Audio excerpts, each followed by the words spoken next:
Watu wengi wanajiunga na kanisa kwa sababu ya mambo matatu, na nikueleze mapema ili ukiwa hapa ujue hautakiwi kufanya hivyo. Bwana Yesu asifiwe. Cha kwanza, watu wanajiunga na kanisa kwa sababu ya kuzikwa. Fanya nini? Kwamba siku ikifika nimekufa, pastor akuje au bishop afanye maombi. Sasa siomesha kufa, anaomba nini?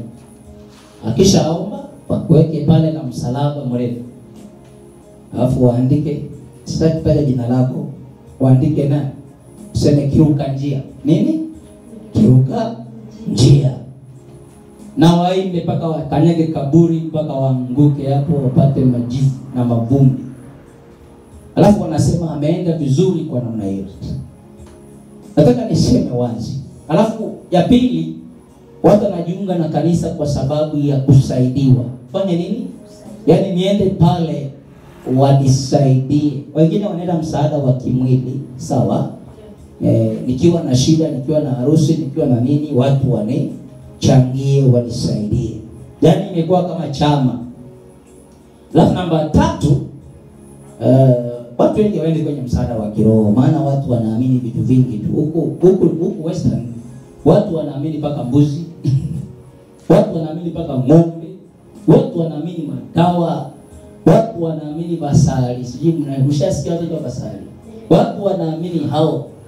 Wako wenyewe wameshindwa na maisha yao, lakini wanasema wanasaidia watu. Hii mnanielewa kweli? Wanaelewa sivyo? Yeye mwenyewe amemshinda, alafu anasema anasaidia watu. Iko hapa Western Province. Hii Western hii. Kwa hivyo na mimi Mungu aliponifundisha, mimi nimeokoka nikiwa huku, najua mambo haya. Aliponiambia nirudi huku nianzie hii madhabahu, aliniambia wazi bila usingizi, fundisha wokovu. That is all. Bwana Yesu asifiwe. Watu waokoke, kwa sababu kama ukifanya makosa ya kuja katika nyumba ya Mungu ili uzikwe vizuri, utaenda jehanamu ya moto wa milele. Haleluya. Lakini ukija kwa ajili ya kumjua nani? Mungu, utaupata uzima wa milele. Amen. Na baada ya maisha ya hapa kuna maisha utakuwa nayo ya milele na milele. Kwa hivyo kuna shida kubwa katika kanisa la Western Province, lina matatizo kwa sababu mfumo uliowekwa ni ule wa kujua. Na hata hivyo nisikilize vizuri, Bwana asifiwe. Watu wakitaka kwenda kanisani huku huwa wanaangalia mchungaji ni kabila gani. Kweli sio kweli? Ili tuende huko, tuendelee na mambo yetu. Kwa hivyo wataangalia pale ni Mbukusu, pale ni Jaluo, pale ni Maragoli, wataenda huko kwa sababu ni mtu wa kwao. Hawana habari ya Mungu. Sasa mimi nakwambia kanisa la Western, la wapi? Na wewe uko wapi? Western, Kakamega County. Imeandikwa hapo namba 1, Kakamega County. Kwa hiyo ndio shida tulionayo Western Province. Na wataenda kule, wataanza kufanya mambo ya kwao wakiwa kanisani. Hawachi miungu, hawachi mizimu, hawachi mashengenyo, hawachi vitina, hawachi uzinzi, hawachi ukahaba, na mambo yote wanabaki nayo. Hata kuuana wanauana wakiwa kanisani. Msinielewe vibaya, ndio ukweli. Bwana Yesu asifiwe. Amen. Hata wanaopinga hapa ni watu wa Mungu wanasema. Nasema tunajibinu. Kwa hiyo Western Province ina mambo mengi sana. Kwa hiyo wewe ukija hapa na kushauri, fika hapa kwa sababu unataka kufanya nini? Kumjua Mungu na utabarikiwa. Amen. Mimi nilimjua Mungu nikiwa bado mdogo. Sio sana, miaka 14 nikiwa form 2, Kilayo Boys High School kule Kakamega. Na Mungu akanisaidia, nikapita mitihani, nikaenda college, nikasoma. Lakini sasa mimi neno la Mungu lilikuwa limezidi sana. Nikaacha kila kitu, nikaenda kuhubiri Injili. Na leo niko salama katika jina la Yesu. Bwana Yesu asifiwe. Niliacha kila kitu kabisa. Nilikuonyesha vitu vyangu vya elimu, naweza kutoroka. Ni vingi. It's just much. Lakini niliamua kuacha. Nikasema nataka nimtumikie yeye aliyeniokoa. Bwana Yesu asifiwe. Sina maana uache shule, soma, maana wewe sio mimi. Mimi sikuacha shule, nilimaliza, sawa? Baada ya kumaliza, nikaona hii vyeti niweke pembeni. Nataka nihubiri nini? Injili. Lakini hajanipungukia, nakula, nakunywa, navaa, na familia, maisha yanaenda. Kwa hiyo niseme kwamba wokovu ndicho kitu ambacho Yesu aliliachia kanisa. Kwa sababu hata kufa msalabani, hakufa ili kuanzisha dini. Bwana Yesu asifiwe. Hakufa ili aanzishe dhehebu. Alikufa msalabani ili cha kwanza awaokoe watu na dhambi zao. Bwana Yesu asifiwe. Awaokoe nani? Watu na dhambi zao. Maana watu walikwenda mbali na Mungu kwa sababu ya dhambi zao. Sawa? Walizaliwa katika vitu vya namna hiyo, wakawa wachafu, wakapata tamaa za kila namna, wakaishi maisha ambayo kwa sababu ya kuzaliwa na ile Adamu aliyokataa njia ya kweli, akamkosea Mungu. Kwa hivyo wakazaliwa wakiwa na hali ya dhambi. Kwa hivyo Yesu alikuja ili aokoe watu na dhambi zao, number 1. Alafu number 2, awape maisha ambayo Mungu mwenyewe alikusudia. Unajua unaweza ukaishi maisha hapa lakini sio ambayo Mungu anataka. Bwana Yesu asifiwe. Si mnanielewa? Mkiona vijana wamelewa pombe, si kwamba Mungu alitaka walewe pombe. Mkiona vijana wanafanya tu usagaji, ulawiti na wanavuta sigara, bangi usiku na mchana, si kwamba Mungu alitaka hayo maisha. Mnaelewa kweli? Hayo ni makusudi ya shetani. Yaani shetani aliwaiba, nilifundisha Jumapili. Aliwachukua akawapeleka kwenye vichaka, wakaanza kufanya hayo. Lakini Mungu hakutaka waishi hivyo. Bwana Yesu asifiwe. Amen.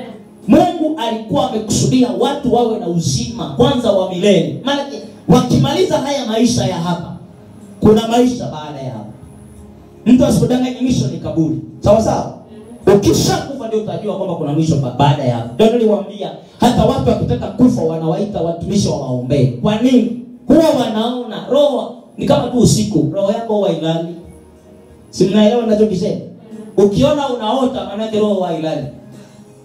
Ushalipota ndoto? Maana yake roho yako hailali, mwili ndio unalala, imechoka. Lakini roho inafanya tu. Yaani kama labda kuniangalia roho iko tu inaangalia tena.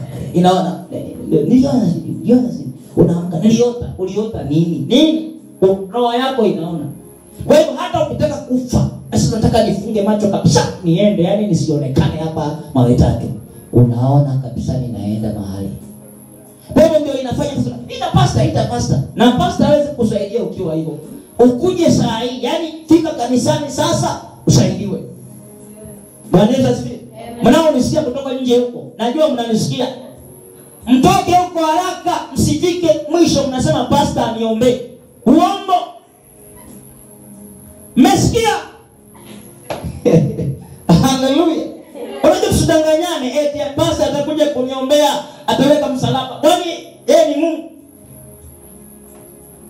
Mimi ni Victor, mimi sio Mungu. Mimi namwakilisha Mungu, ila mimi ni mimi. Haleluya. Bwana Yesu asifiwe. Oh, si pastor ataniombea. Mimi pastor. Hata kuongea uwezi. Mimi pastor. Ni vitu gani? Ukiwa unatembea unajiita mrembo, hutaki kusikia hizi habari. Ukiwa unatembea na wasichana wote wanakujua, hutaki kusikia. Alafu nitie pastor. Hujanielewa? Bwana Yesu asifiwe. Mungu hakutaka watu waishi ukahaba, ufikirie. Kwa sababu ukahaba sio maisha ya mtu. Mungu hakutaka watu waishi kwenye ulevi. Tunashughulika na Gen Z ambaye inatatiza mpaka serikali. Anasimama mbele ya bunduki anasema piga risasi. Una shida. Unafikiri ni mtu? Huyu mtu kuna kitu kimeingia sio cha kawaida. Mtu hawezi kuwa hivyo. Hata mimi ukinishikia kisu hapo natokea mlango huko. Mbio. Mimi tu hapo. Kawaida. Kama unasemaje risasi alafu unakaa unasema kifua hicho. Hao watu wameharibika. Kwa hata sisi tuko hapa kusaidia serikali, kusaidia nchi, viongozi wa nchi wastaabike kuambia piteni hapa. Sisi ndio tunawaambia kanisani, wanaelewa maana tunamtumia Mungu. Alafu wanapata ufahamu haraka, wanaamini hawezi kusumbua serikali, hawezi kusumbua hata watu. Ndio kazi ya watumishi wa Mungu. sio kuchukua sadaka na zaka sijui na nini eti. Sio kazi hiyo. Hiyo sio kazi yetu. Kwa hivyo Mungu hakukusudia watu waishi katika mambo unayoyaona leo. Bwana Yesu asifiwe. Amen. Haleluya. Leo unasikia mzee ameua mtoto, anakula nyama yake. Hujanielewa vizuri hapo. Anaua, anakula nyama. Inafanyika sasa hivi. Nafikiri watu wamefika wapi ukafika hapo. Mungu hakutaka, ila kwa sababu hawakukubali kuamini. Unajua kitakachopeleka watu kwenye jehanamu ya moto sio kwa sababu walikuwa wanaishi maisha ya dhambi, ni kwa sababu walikataa kuamini ili wasafishwe na kutakaswa. Sawa sawa? Ili waoshwe. Unajua kinachofanya mtu aokoke ni kuamini jina la Yesu, kuamini kwamba kweli alizikwa, alikufa akazikwa na akafufuka, na alifufuka pamoja na sisi. Kwa hivyo ukiamini, yale maisha ambayo shetani alikuwa ameshakuiba akakupeleka yanaondolewa, anakupa maisha mapya yatokanayo na Mungu mwenyewe. Bwana Yesu asifiwe. Amen. Haleluya. Haleluya. Mimi sikujua nitakuwa mhubiri. No. Mimi nilikuwa na mambo yangu ya kufanya. Ningekuwa mtu mwingine nafanya kwenye viwanda huko. Mama nimesoma mambo ya biashara huko. Ningekuwa kwenye viwanda huko, mimi ni manager au vitu gani. Nilitaka kwenda huko. Nikataka kwenda kusoma udaktari pia, maana nilikuwa nafanya vizuri kwenye kemia, biology na hiyo vitu vingine. Nilikuwa lakini nikastop. Si kwa sababu nilitaka, alikuwa na maisha ameyapanga. Ndio haya sasa nilionayo. Bwana Yesu asifiwe. Amen. Hayana shida. Wewe waambie watu ukweli, wende ukalale usingizi. Hakuna kazi nzito hapo. Waambie tu watu njia ndio hii. Pita hapa. Kazi imeisha. Bwana Yesu asifiwe. Amini Yesu ni Bwana. Kwa hivyo wokovu unafanya Mungu akupe maisha yaliyokusudiwa. Nisikilize vizuri. Yale maisha ambayo Mungu alitaka uwe nayo. Bwana Yesu asifiwe. Amen. Unajua jambo hujanielewa. Kufika hapa usije kama unanielewa. Hivi unajua kuna watu wanaishi maisha sio ya kwao. Do you know that? Yes. Yani the life is living sio maisha yake. It is something else. Ni kitu kingine. Nilifanya na kijana mmoja alikuwa anasafirisha madawa ya kulevya, yale madawa ya kulevya. Anameza, anakaa tumboni, alafu baadaye anakwenda choo, anatoa, anachukua, anaenda anauza. Unaona watu walivyo waajabu. Ndio kazi alikuwa anafanya huyo kijana. Nilikuja huko Tanzania. Alianza akiwa na miaka 18. Na anasafiri mataifa yote na passport ya kimataifa, lakini maisha sio ya kwake. Usitamani kwenda Amerika kama Mungu hajataka. Kaa tu hapa mawe tatu. Usidanganyane. Amjasema amen. Kaa tu mawe tatu. Mradi kuna Mungu wapi? Hapo ulipo. Hakuna shida. Kuliko uende Amerika urudi umeoza. Alikuwa anasafiri Saudi Arabia, sijui wapi, Canada, kila mahali. Hakuna mahali alikuwa hajui. Kama unasema umeenda hoteli, yeye alikuwa anaenda hoteli ambazo yani ukifika unatumia switch kila kitu, hata chakula unabonyeza tu, unaandika price, wanaleta chakula kinatokea, kinakuja hivi, unakula, unabonyeza, una switch kinarudi ndani. Hata alikuwa ukitaka kulala unaingia chumba kiko empty, ukibonyeza hivi godoro linakuja, kitanda kinakuja, switch. Saudi Arabia hii. Alilakwa, lakini siku ya siku kwa sababu alikuwa anaishi maisha sio ya kwake. Siku moja amemeza zile dawa, akaenda airport, alafu akawa amezidisha zile dawa za kumfanya azitoe tumboni. Kwa hivyo zikasagika ndani, zikapasuka, zikaingia kwenye mwili wake. Alikuwa hawezi kukaa kwenye jua. Maana akikaa kwenye jua analewa kabisa. Wakambadilisha drips, wakaingiza maji na damu wakibadilisha ili apate uhai. Kwa hivyo baada ya hapo asingeweza kuvaa kiatu na hawezi kunywa chai ya moto, hawezi kukaa kwenye jua. Fikiria maisha ya namna hiyo. Haya sio maisha yake. Na shetani ndiye alimpeleka huko, nenda ukauze madawa alafu utakuwa sawa tu. Na mimi usinichanganya, mimi Mungu ameniita na ndashughulika na vijana, ameniambia waokolewe. Nitamwambia kila kitu. Utaki kusikia utajua wewe, lakini nikwambie kwamba ndio maisha hayo unayaishi Mungu hakutaka. Na ndio maana tunaokolewa ili tuyapokee maisha yatokayo kwa nani? Kwa Mungu. Umenielewa? Kila kila anachokitaka uishi. Wewe baki kwenye wokovu. Watu wasidanganye wanafanya show. Hata na hayo mambo.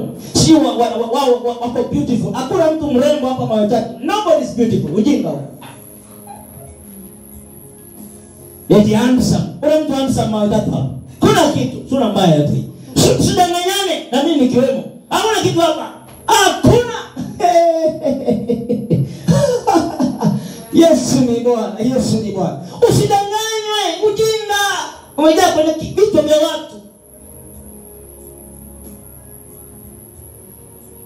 Soma Biblia yako vizuri. Wanasema katika watu waliokuwa wazuri duniani ni watoto wa nani? Ayubu. Ndio walikuwa watu wazuri sana. Hao wengine wote hakuna kitu. Kipindi hicho. Na baada ya kupita mateso Mungu akambariki. Nasema hivi, Shetani anaiba watu anawapa maisha ambayo sio. Kwa hivyo tunaokolewa, nisikilize vizuri. Tukimwamini Yesu, tunapokea uzima wa milele namba 1.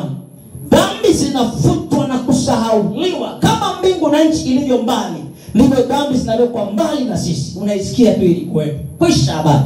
Alafu kinachofuata, unapewa maisha yanayotoka. Unajua download, yani unapewa maisha. Hebu fanya mkono wako hivi. Unapewa maisha yatokayo kwa nani? Hebu weka hiyo. Alafu fanye yani unapewa maisha yatokayo kwa nani? Kwa Mungu mwenyewe. Yale maisha machafu, kwisha habari. Ujinga mwingi, beautiful, kwisha habari. Unatoka huko, unaanza kumjua Mungu. Na yale maisha ambayo Mungu anakupa yana ishara. Kitu cha kwanza, una amani hata kama una pesa. Haujanielewa nimesema nini? Bwana Yesu asifiwe. Maana wajinga wa dunia wanasema pesa ndio amani. Kuna watu wana pesa na hawana amani maisha yao yote. Kuna watu wameoa wanawake wazuri lakini hawana chochote, amani hawana. Kuna watu wamesoma hawana amani, pressure juu, kisukari, everything, diabetes, pressure, saratani, cancer. They just use money for medicine. Kwa sababu hawana amani ya Mungu maishani mwao. Bwana Yesu asifiwe. Amen. Si unanielewa kweli? Kwa hivyo Mungu anakupa maisha. Si kama umenielewa. Anakupa maisha yatokayo kwake, yaliyokusudiwa. Hata wazazi wako hawajui hayo maisha. Nikwambie ukweli. Hata mama yako hajui, hata baba aliyekuzaa hajui hayo maisha. Kwa sababu mpaka amjue Mungu ndiye anajua hayo. Umenielewa ninachozungumzia? Bwana Yesu asifiwe. Mimi nilipoambia watu nyumbani nataka nihubiri, walinishangaa. Kwa sababu walikuwa hawajui. Na walipinga sana mwanzoni. Baadaye wakaona huyu alivyoamua hatuwezi kupita mbele, tumwache aende. Imeenda. Tumeacha kabisa. Mpaka leo nahubiri injili. Na mpaka nitakuwa kazee. Ukiniangalia tu hivi unamjua Mungu. Haujasema amen. Haujanielewa vizuri. Wewe unataka kuniangalia tu hivi, nguvu za Mungu hizo. Kwa sababu nilifuata njia na nikapewa maisha anayoyataka Mungu. Na nina amani na furaha top 3 duniani. Singesema amen. Top. Umeelewa? Top 3. Ukitaka watu wenye amani na mimi uniandike hapo. Bwana Yesu asifiwe. Kwa hivyo anakupa maisha ambayo yanatoka kwake, yana amani, yana furaha. Sikilize, yana ulinzi pia. Unajua kati ya vitu ambavyo adui anafanya duniani ni kuwafanya watu waogope. Bwana Yesu asifiwe. Amen. Wafanye nini? Waogope. Kama hii usiku wa leo, wanataka tu niogope, nifunge kanisa niende. Kama hii sio ya kuogopa hii. Ni kuangalia kwa macho makavu. Maana Yesu yuko mbinguni ananiangalia nikifanya kazi. Kwa hivyo kuna vitu vingi duniani. Sasa Shetani anataka kumaliza watu, anawaingizia maisha ambayo kila siku unaogopa. When will I die? Nitakufa lini? Bwana Yesu asifiwe. Haujawahi kuwaza kufa? Sema tu ukweli. Haujawahi kuwaza kufa? Sijui kufa tu. Yani, sijui. I don't see the meaning of life. Sema tu ukweli. Haujawahi kuwaza kufa?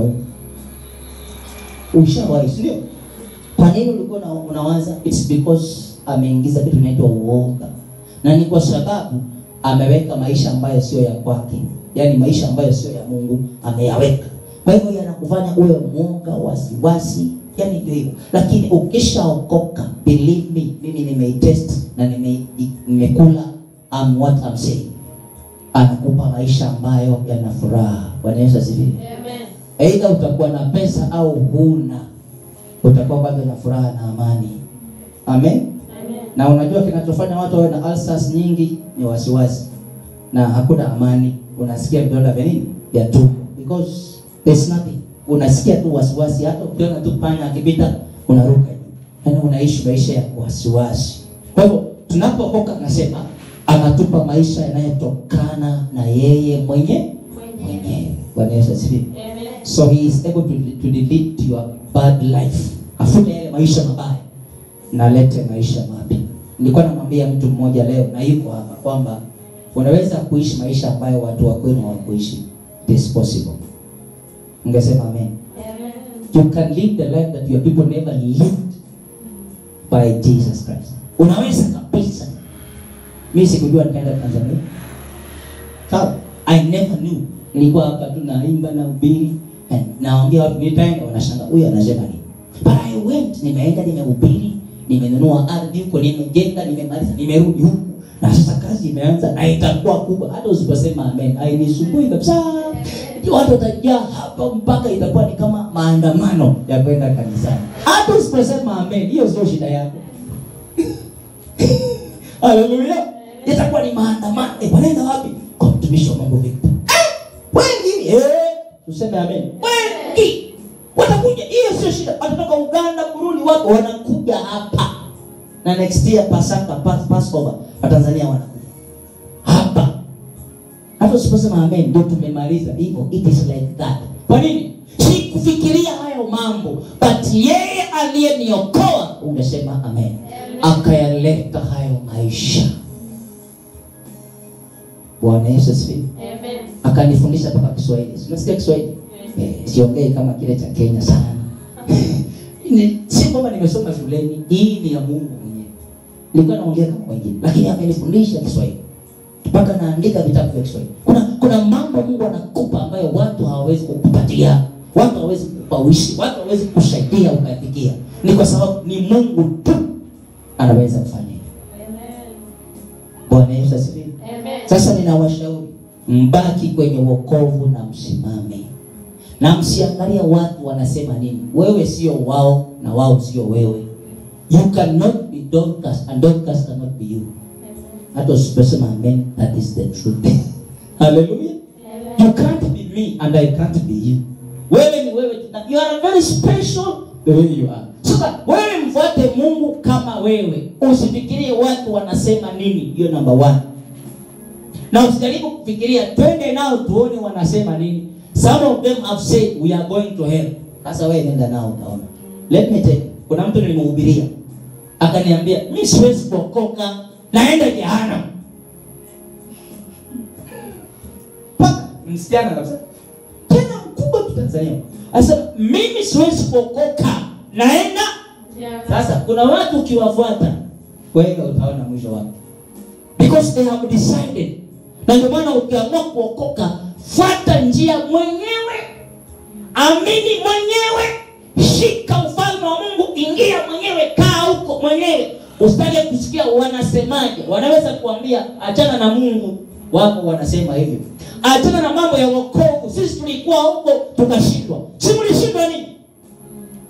Mimi ni mimi. Wewe kusema kwa sababu kuna mchungaji alishindwa na mimi nitashindwa. Never. Na mimi sishindwi mpaka Yesu anarudi. Hapo usipojema amen. Mimi sio shida. Si ni mimi. Hallelujah. Si wewe ndio umeamua. Follow the way, fuata njia.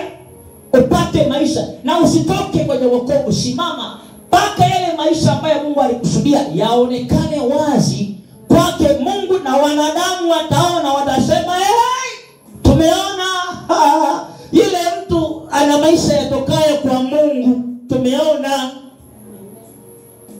Yes.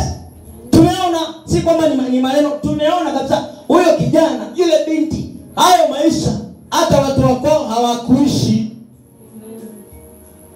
Unajua ilifika mahali Mungu akatukanwa kama kuokoka ni kukosa akili. Pumbavu. Eti mtu akiokoka sio amekwaje? Nataka niwaambie, mtu aliyeokoka ana akili kuliko watu wote duniani. Sasa wewe unaweza kunifananisha na mtu anavuta bangi, anakunywa pombe? utakuwa na matatizo wewe. Lazima niwe na akili timamu. Ukishaokoka unapokea maisha aliyotaka Mungu mwenyewe. Hata familia yenu haijui, hata watu wa kwenu hawajui, hata baba na mama hawajui, watu hawajui. Lakini ukisha fuata njia, ukasimama katika wokovu, ukaendelea kuamini, na shida ni moja tu, uamini uone matokeo. Bwana Yesu asifiwe. Haleluya. You don't force it, just believe, amini tu, utaona matokeo yake. Sawa? Haleluya. Just believe. Kama wasichana walishindwa, wewe unaweza kuamua usishindwe kabisa na utashinda. Sawa sawa? It is a decision. Na ukisha amua, amini, just believe, pray na usubiri. Just wait, you'll see. Watakuja kusema, ai, iwe kumbe kanisani ni kuzuri. Nao wamechoka. Miguu imeenda hivi, imepasuka, imeenda kule. Wana sasa. Wamechoka. Because wataona kwa macho kwamba amepokea maisha yatokayo kwa Mungu. Kuna mtu mmoja aliniangalia kule Tanzania akasema, yaani wewe mdogo hivi unahubiri mpaka ni kama Mungu anaongea. Nikasema nimepata maisha yatokayo kwa nani? Kwa Mungu. Mbona usemi kwa nguvu? Kwa nani? Kwa Mungu. Kwa sababu ya kumpokea Yesu. Haleluya. Hii mambo watu wanasipukana nayo, uzinzi, si uasherati, ukahaba. Utasikia tu watu wanafanya hayo mambo. Maisha ya huku juu ni mazuri. Si uchukue haraka. Ya huku mbinguni ni mazuri, yanakufanya uwe hata clean, unakuwa safi. Hata ukilala unalala vizuri. Unawaza tu Mungu, amani, furaha. Si unanielewa? Lakini kama wewe ni mwizi, unawaza niibe, hauna amani. Haleluya. Bwana Yesu asifiwe. Kwa hivyo unaona shetani aliharibu kanisa kwa kuleta kitu cha dini. Akafanya wakaiba watu, akawaambia mwende mkazikwe, and they came to die. And they died and they are buried. Kwa sababu aliingiza mawazo tofauti na kila alichokusudia Mungu. Kitabu cha Yohana 1:12 kinasema, but as too many as did receive, walipompokea. Sawa sawa? Kumbe tunapokea. Sisi hatumbi, tunapokea wokovu. Anasema, and welcome him, wakamkaribisha. Nisikilize hapo vizuri. Kuna watu wanakuja kuokoka lakini wanakuwa wamelazimishwa kwa sababu ya maisha yao. Yaani sina pesa, sina hiki, so ana force njia, si niende kwa Mungu ndio anisaidie. Watu hao wakati mwingine hawaokoki vizuri kwa sababu you are being forced by situation. Hali zako zinakufanya uende. Lakini ukifurahia, mkaribisha Yesu na kufurahia aingie moyoni mwako, unaokoka wokovu wa kweli. Umenielewa? Umeona tofauti yake? Kuna watu wana force. Yaani hata niende nikimbilie huko nikae tu huko, yaani kwa sababu mambo yamekuwa magumu. Unajua yakibadilika yakawa mazuri, anaacha hata hataki kusikia kazi za Yesu kwa sababu yamekuwa mazuri. Kuna watu Mungu aliwaponya na wakakataa kwenda kanisani kabisa. Baada ya kupona, kuna mwingine aliponywa HIV. Baada ya kupona akarudi kwenye ukahaba. Inatokea duniani kwa sababu aliforce kwa tatizo alilokuwa nalo, lakini hakwenda kwa sababu anataka amjue Mungu. Ninaomba ufurahie kuokoka. Don't force the way. Bwana Yesu asifiwe. Si kama mmenielewa, inua mkono kama mmenielewa. I'm just saying this openly. Usiforce njia ya kuokoka. Furahia. That's why wakati tumeimba, I tested you. Sawa? Wakati tunaanza kuimba, wengine walikuwa wamekuja tu wanaangalia kama leo. Sasa baada ya kuimba nikawauliza, mmefurahi? Yaani nataka kujua, are you singing with joy? Kwa nini? Wokovu usipopokea kwa furaha ni shida. Ukifika mahali unaweza ukaacha. Bwana Yesu asifiwe. Amen. Wangapi mtafurahia wokovu? You just be happy. I just love Jesus. Hallelujah. Hebu fanya kama mimi. I just love Jesus. Sungeta kama mimi. I just love Jesus. Hallelujah. Yaani huyu Yesu, huyu nampenda sana. Oh Jesus. Ukiwa katika hali hiyo utaokoka vizuri na dhambi zitaenda bila kuziambia ziende. Alafu utafurahia kumtumikia Mungu. Ukisikia kanisani, you run, unakimbia. Lakini kama umeforce mpaka upigiwe simu, kuja kanisani, message, come to church, mpaka nikuja nyumbani, hey, come to church, because you are forcing. But ukiwa na furaha na amani, you just say, Ijumaa nitakwenda kanisani. Saturday, Friday, I'll be there. Tutaenda nini? Kuimba, I'll be there. And you feel it kwa sababu wewe umefurahia. Alafu hata ukipata shida katika safari, hauwezi kumtokana Mungu. Lakini pia hauwezi kurudi nyuma kwa haraka kwa sababu umebeba furaha ya Mungu mwenyewe. Haleluya. Umebeba ile furaha ya Mungu kwamba anaokoa. Na unapenda ufalme wa Mungu na mambo yake na neno lake unalipenda. Hata mtu akikwambia usifanye, unafurahia. Bwana Yesu asifiwe. Kwa sababu si kwamba unaacha kwa sababu anakuambia, unafurahia kutokuishi maisha machafu. Inaitwa welcoming. Bwana Yesu asifiwe.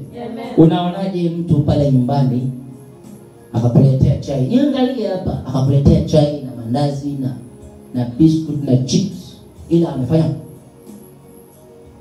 anakuletea chai lakini kama bondia. Alafu akwambie kunywa. Unaweza kunywa kwa amani? Utawaza nini? Hii kama ameweka sumu. Mbona amekasirika hivi alafu ananipatia chakula? Sio nielewa wewe. Sasa ukiona amekuja anacheka, anafurahi, anaweka hapo, anakunawisha, mpaka unanawa kwa haraka unaweka na mikono yote. Unaona amefurahi. Tena unaona hiki chakula kitakuwa kizuri. Kama mpishi anafurahi. Unajua mpishi anaweza kuwa amekasirika kama ametema huko mate. Anakorogea ndani hivi. Tupeleke mjinga. Sio nielewa kweli. Bwana Yesu asifiwe. Sasa wokovu uko hivyo hivyo. Ukipokea au upate chochote.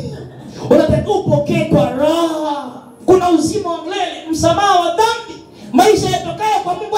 Hii ni nzuri. Unapokea kwa furaha, kwa ile yani unapokea mpaka hata Yesu anasema, kweli wewe umeokoka. You are now born again. Unapokea vizuri na utaona matokeo. Bwana Yesu asifiwe. Kwa hiyo wokovu na uko hivyo hivyo. Hautaki kuforce, unakuja kwa furaha. Amini unapewa kitu kipi ambacho hujawahi kuwa nacho. Unapewa maisha ambayo nobody has had in your family. Unapewa maisha ambayo hata baba hajui, mama hajui, origin yake ni mbinguni. Unapewa kitu ambacho it is not from the earth. Unakuja kwa furaha na unatamani kuishi yale Mungu anayataka. Wokovu unakuwa mzuri sana. Bwana Yesu asifiwe. Na ndio hao watu watabaki kanisani, watamtumikia Mungu, watakuwa wasichana wakubwa, watakuwa madoctors, watakuwa na nyumba zao. Hautasikia mambo ya ajabu ajabu. Bwana Yesu asifiwe. Because they were happy when they received Jesus. Hata kuuza wokovu kwa uzinzi hawawezi, hata kwa washarati hawawezi. Kwa sababu ni furaha ya Mungu mwenyewe na hainunuliwi kwa pesa. Hata ukipewa chakula cha aina gani hauwezi kupata hiyo furaha. Hakuna. Mungu tunapokea anasema as they received him and welcomed him, he gave the authority. Aliwapa mamlaka, maana yake power, nguvu. Mtu akiokoka anakuwa na nguvu. Bwana Yesu asifiwe. Amen. Haleluya. Siku ukiona natembea barabarani nimefanya hivi, ujue nimemwacha yeye. Yes. Sio unanielewa wewe? Mimi natembea hapa niko chini. Siku naona nilipita.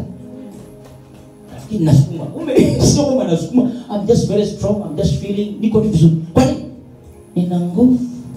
Sio dhaifu. Bwana Yesu asifiwe. Amen. Sio mtu wa kuanguka na kupoteza njia. Mara nimeenda kwenye pombe, mara nimekuja kwa Yesu. Nimeshakuja kwa Yesu. I'm there until eternity. Bwana Yesu asifiwe. Anakupa nguvu. Sema nguvu. Anasema privilege. Anakupa inaitwa tunuku au kipaumbele. Anakufanya wewe kuwa kipaumbele au tunuku. Yaani unakuwa katika hali ambayo watu wengine hawana. Bwana Yesu asifiwe. Amen. Alafu anasema right, anakupa haki to become the children of God. Mnakuwa wana wa Mungu. That is to say, those who believe. Watu wanaoamini jina, wanalitegemea na kuliegemea. Anasema who all their birth, ambao uzao wao is neither to blood nor to the will of flesh. Sio kwa nyama na damu. That is of physical impulse. Mambo ya mwili anasema nor of the will of man. That is of a natural father. Sio wanaozaliwa kwa mwili wa kawaida wa binadamu. But to God they are born of God. Wamezaliwa na Mungu. Amen. Bwana Yesu asifiwe. Amen. Kwa hivyo nataka nikufundishe kitu. Ukishaokoka maana umezaliwa kutoka wapi? kwa Mungu mwenyewe. Usisahau hilo. Umezaliwa kutoka kwa nani? Kwa hiyo wewe ni wa Mungu na maisha yako ni ya nani? What you do, omba, tulia, usirudi katika mataifa na mambo machafu, usubiri, utaanza kuona kila kitu kitokacho kwa Mungu kwenye maisha yako. Usikimbie, don't hurry. Wanaweza sivyo? Nimeona vijana wa siku hizi wana speed sana, eti mwana speed, nataka nipate pesa haraka, utakufa.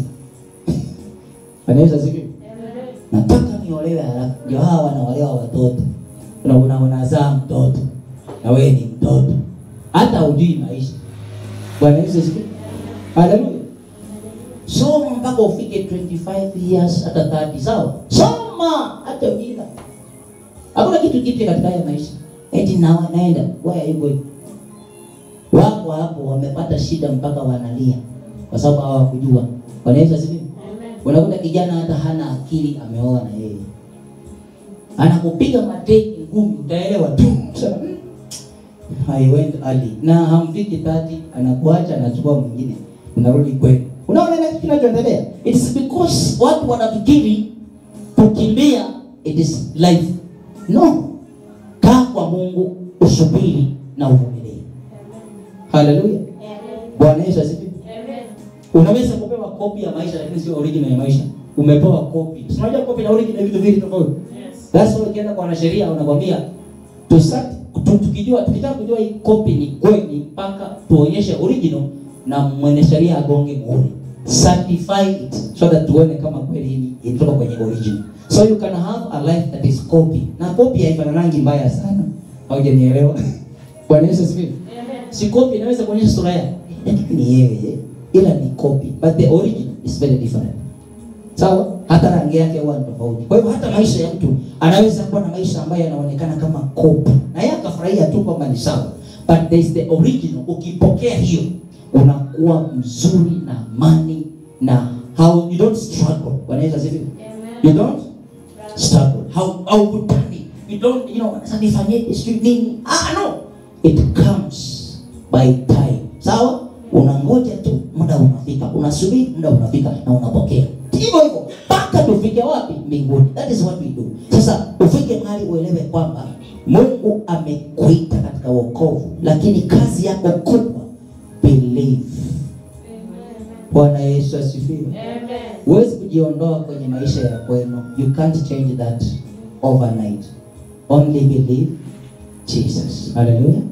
You can't change your own life and become another person. It is only believing. Amen. Ukishaamini, kinachofuata, Jesus tells you haya maisha sio alikuwa mabaya, you repent. Unafanya nini? Unatubu zile dhambi ulizoziishi, alafu zinaondolewa kwa damu ya Yesu. And then the next step, anakuingiza kwenye raha ya ufalme wake. Anaanza kufanya uishi kama anavyotaka, anakupa neno lake, lakini pia anaanza kutimiza ahadi za baba kwa mtoto. Amen. Ahadi za nani? Baba kwa mtoto. Unajua this generation watoto wengi wamerushwa na baba, hata wamuoni, hata wajui ni nani. Watoto wapo tu wengi hapa mitaani. They don't know their father. Mungu hayuko hivyo. Akisha kuokoa ataanza kutimiza ahadi. Haleluya. Za mtoto wake. Mbona hamjafurahi? Mbona mbado? Nataka mfurahi kidogo. Haleluya. Bwana Yesu asifiwe. Anaanza kupa ahadi za nini? Za mtoto. Kama moja, uzima wa milele, sio? Siku moja na wewe utaishi tu maisha ambayo hata baba hajaishi. Baba anasema ni mtoto wa fulani. Hii inaitwa hivyo. Bwana Yesu asifiwe. Amen. Wanasema mtoto wa fulani. Mtoto wa fulani inaitwa maisha. Wanaangalia maisha, hawaangalii mtoto, wanaangalia mtu. Na haya maisha. Mtoto wa unaonaje na wewe siku uanza kusifiwa? Mtoto wa sasa nzuri. Very good. Wonderful. Hallelujah. Usitake maisha wanasema, wana anakufa. Wana huyo ameharibika. Oh my God. Twende tumuzike. Don't usitamani haya maisha. Tamani maisha ambayo ukishaokoka, just go on. Ushike njia. Usirudi kwenye takataka, kwenye tope, kwenye nini. Believe na ushike hii njia. Don't compromise. Unanielewa? Don't try to do things kwa sababu watu wanasema, nyumbani wanasema shinani. Mimi sikuwahi kuangalia mtu yeyote mpaka nyumbani kwetu. They know and up to date I'm going on. Hii njia ni ya kwangu na Mungu wangu. I'm going. Hallelujah. And now I'm reaping the fruits. Pole pole. Na mpaka mbinguni mimi sitakosa. Hata usipesema amen. Mimi nitakuwepo wapi? Mbinguni. Na wewe je? Hallelujah. Will you miss heaven? No. You'll miss. I will not miss heaven. I will be there. Tena ni karibu na Yesu. Sio mbali huko. Karibu na Yesu. Yesu wewe mzuri. Niokoa wapi? Yaani wewe unaokoa kweli. Yaani naanza kuongea na yeye. Yaani wewe kumbe Yesu yaani wewe. I'll be there with him. Niko tu pale. Wewe utakuwa wapi? Wanaweza sema karibu sio? Na wanasema yes. Jesus, you are really good. Mwimbaji mmoja anaimba anasema, nitakuuliza maswali ambayo sikuwa najua majibu yake. I'll ask you questions. Yes. Uliwezaje kuokoa mlevi kama yule? Those are questions. Wewe fikiria mtu amekunywa tangu akiwa 17 years. Anafika 50 amejaa pombe mpaka damu yake ni pombe. Yesu anasafisha inakuwa clean kama vile hakuwahi kunywa pombe. Yeye mjaona watu. Anakuwa kama hawakuwa. Yaani anakuwa new mpaka ukimwona huyu mtu ni mpya. Utamuuliza maswali, how did you do that? With your own blood. This is mighty. Bwana Yesu asifiwe. Hii ni kusa. And I want to believe that tutakuwa mbinguni sisi sote. Siamini kama kuna mtu atadecide kwenda hell. I don't know. Bwana Yesu asifiwe. Hallelujah. Namaliza kusema ukishazaliwa kwa Mungu, pray na uamini, kaa kwa Mungu. Kwa muda wa maisha yako yote, you will see the benefits. Bwana Yesu asifiwe. Na wale mtakuwa hapa kanisani, nitawafundisha mambo mengi. Mimi nimeyaona kwenye ufalme. Sawa? Nitawafundisha mambo mengi muyaishi na mtaona mabadiliko. Na kuambieni, people will be saying, pelekeni watoto wenu ile kanisa. Hata usiposema amen, hilo nimekwambia. It is not a joke. Watasema pelekeni huko. Nimefundisha watu mpaka wakasema, hii neema ni ajabu. People changed and they said, watoto wetu tupeleke kwa ile mtumishi, waambiwe njia ya kupita. And I have seen, huyu ni shahidi. You know, in Tanzania watu wamebadilika mpaka. Kuna mwingine alikuwa Alfred Aaron, yule alikuwa anavuta vyuma, sigara ya vyuma. It's very dangerous. Alikuwa anagonga vyuma na anavuta wale vijana. Lakini akaacha kwenye mkutano wa Injili. Mungu akanitumia kwa neema yake akarudi kwenye ufalme. And people began to say Jesus is Lord. Sasa nataka niseme hata hapa kwa jina la Bwana anakwenda kubadilisha watu. Hata hao wanaopigana wanasema tumeona kwa macho. And they'll come and say na sisi tutaka twende hapo hapo tuambiwe cha kufanya. I'm saying what I believe and I'm planting it here. Na sizungumzi maneno ya kutania. I have known Jesus for more than 22 years now. Na sifikiri kwamba nitabadilishwa mtu. Nitahubiri hivi. And Jesus will release the grace. People will be changed. And people will be blessed. Hallelujah. Kwa hivyo nawe ukija hapa, believe that. Na uendelee na safari. Bwana Yesu asifiwe. One day they will say, there is a God there. Mungu wangu mimi huwa ni aibishi. Watasema kuna Mungu pale. Tuende. Mimi sina shida na wingi wa watu. They will come. But they will say, there is a God there. Kwa sababu nimeona. Hallelujah. They will come here and God will change them. That is it. They will come here and God will change them. They will come here, they will receive healing, complete. Ile mtu anakuja, figo imeoza. And it creates new. New. Anaambiwa hii imekuwa mpya, hawezi kufa. We will see it here. And Jesus will be glorified. Mungu akubariki. Tusimame tumshukuru Mungu. Alafu tutakuwa tunamaliza ibada ya siku ya leo. Bwana Yesu ni mfalme, wewe ni Mungu mwenye enzi. Unastahili kuabudiwa, jina lako libarikiwe, jina lako litukuzwe. Kuna Mungu kama wewe. Asante Bwana. I bless you, Lord. Asante kwa sababu unastahili. Hakuna mfalme kama wewe. Asante kwa wema, asante kwa uaminifu, asante kwa uzuri, namna gani ambavyo umetupa neema. Asante Bwana kwa vijana hawa, watoto hawa umewaleta mahali hapa. Asante kwa nyumba hii, asante kwa familia hizi, asante kwa watu hawa, katika jina la Yesu. Pokea sifa Bwana kwa kila jambo ambalo umelifanya. Hakuna Mungu kama wewe. Libarikiwe jina lako Mfalme, litukuzwe Mungu.